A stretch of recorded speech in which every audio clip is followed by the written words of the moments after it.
Hello there. I have um, a hobby. I'm into fountain pens. It's something I enjoy, and especially during these pandemic days, it's something that helps me to keep my mind occupied and to, oddly enough, relieve stress, even though sometimes tinkering with things can cause its own problems and stresses. But this is a little pen that has been in my collection for a while now, and it always appealed to me, this pen, but there is one major problem with it. The pen is in great shape for the period. I believe, looking up online, trying to figure out precisely what it is, the best guess I could come up with is that it's a Lady Patricia, but I could be wrong. It's the imprint says made in Canada, where I am, and I would probably date it from the late 1920s to the early 1930s. And though it's a beautiful pen, the one problem that's always bothered me is the nib. It's a gold nib, um, and it's very, very fine. And writing with it is not a pleasant experience. It's very spidery, scratchy even, uh, but I have another Waterman that has from roughly the same period, and it has a nice, beautiful, broad nib on it, and it writes like a charm. But this one, sadly, has always bothered me. And I've looked online for other nibs of that period, but I haven't really come across anything that I'm willing to buy, mainly because sometimes buying a nib online is, an expensive proposition. But someday I will, there it is, it's in focus. Someday I will find one, hopefully, and could be on a junker pen that I could buy. But for the time being, I have a solution. And what I'm going to do is replace this nib with a modern nib just for now so that I can use the pen because it's such a beautiful color. If you can see there. There we go. Where's the focus? Anyway, it's a beautiful pen. Lovely celluloid, lots of striations of gray and dark grays, light grays, dark grays, almost silver in some area. It's a lever filler. You pull this up, and inside there's a pressure bar that moves down. It depresses the pressure bar, and inside there will be a latex bladder or ink sac, and when you pull the lever up, it pushes the pressure bar down onto the ink sac, and when you push it back up or down like this, the ink sac inflates and draws ink in through the breather hole into the ink sac, and then that's how you write. But what I want to do is replace that nib. And what I want to replace it with is something quite strange, but I know this will work because I have tried it. And what I want to put in it is this nib here from a Kaweco Sport. It's a number 5, and it's a Bach nib, and this is a medium. And as you can see, tipping comparisons, this has almost no tipping at all. And this actually has a nice little ball of iridium tipping. So it should write fairly nicely and should allow me to use the pen until I find a nib that I'm more happy to place in it. Probably a gold nib someday. But this will do me for now. And what I'm going to do is take the section off, and I'm going to use my homemade block. I've made this. It has 2 holes drilled in it. There's room for other holes eventually as I need them. And what I do is I set the feed in like this. The nib goes into the hole. It's fairly large. Then I take an old drill bit right here. What I'm going to do is gently tap it so that the feed and the nib come out. Okay, and this is something, you put this bit down and you gently tap. It's kind of hard to do looking through a phone, but here we go. And as it goes down, you just do it gently, and the nib will slide out. You could probably pull it out by hand, but you don't want to put too much pressure on some of these old plastics. And there it is. It drops out, the feed.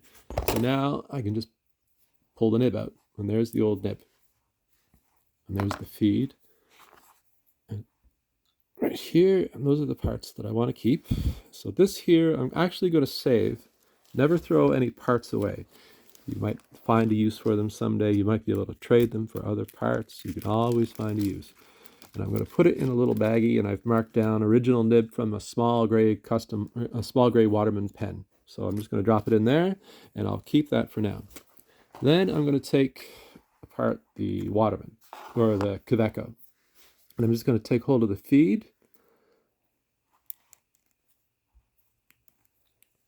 twist and pull. The whole thing will come out, and there's my nib that I want. And then I'm going to put in the pen. It's just a little stainless steel. I've chosen stainless steel to match the trim on the pen. The nib that was in there was gold, perfectly fine. But sometimes it's nice to try to keep your nibs and trim together to match. And maybe someday I can find a coated or a finished gold nib that will match it. So what I'm going to do now is put this feed back into the pen, right? I'm going to set it like this again. I'm going to take the hammer and gently tap the feed back in, making sure not to go too far, or too fast, I should say. I'm just going to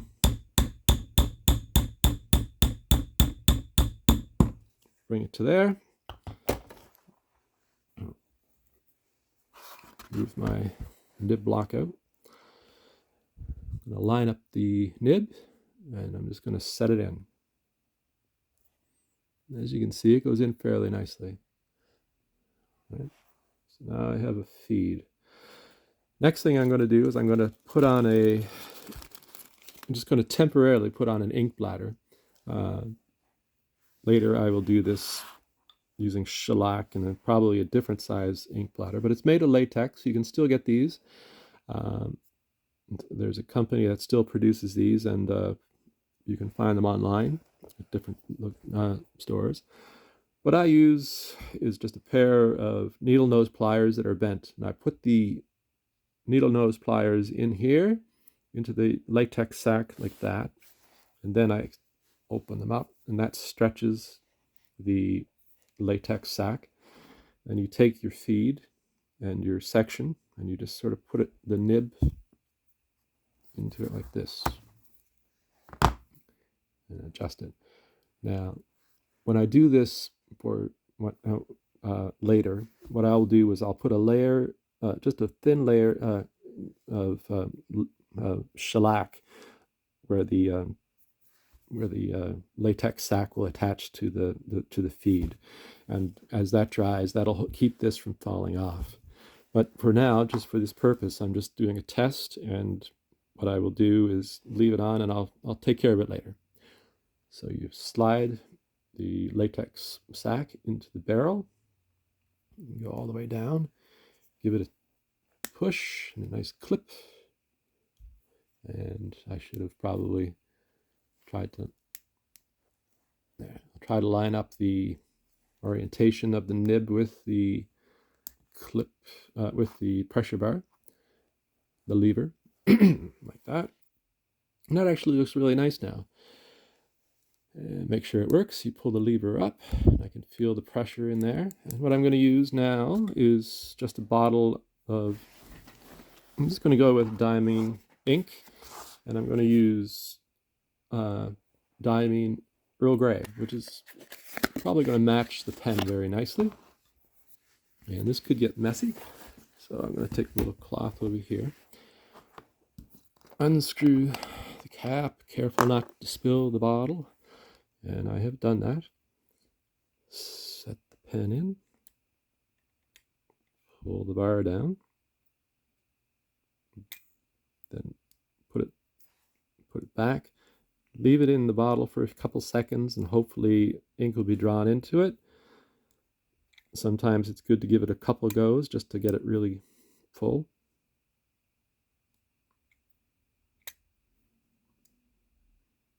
That should be good. Bring off any excess ink that you don't want. Give the nib a clean. that away for now.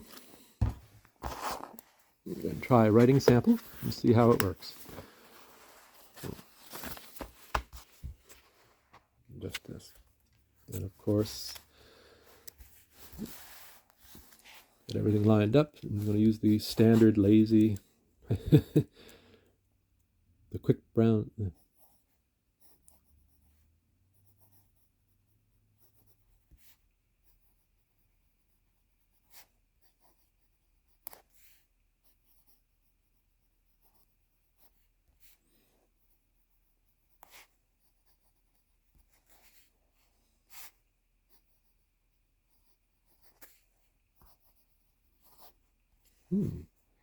That really seems to work quite nicely now.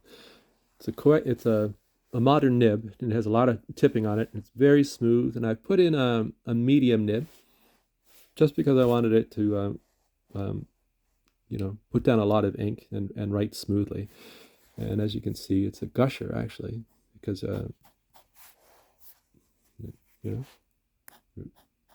can even reverse writing with it. Do reverse writing. It's kind of scratchy that way, but this way it's very nice. It's Diamine is one of my favorite inks, and actually, I have to be honest, I would always had a problem with gray inks. I've always expected them to be a little more to my taste, but I've not really been a huge fan. But using this, actually, I'm quite surprised how much I like it. It looks really nice with the pen. It's a Diamine and one of my favorite brands. So yeah, it's Waterman's. It's funny now that they're referred to as Waterman, but the older pens you often see the imprint saying Waterman's. And there's the clip, very nicely done. It says Waterman's, and this pen was made in Canada, and I'm very pleased now. So that was a very simple little change to make what is a disappointing nib work a little better for a pen that's very lovely and has a lot of life left in it. So I hope I will get lots of use out of this pen. Thank you very much.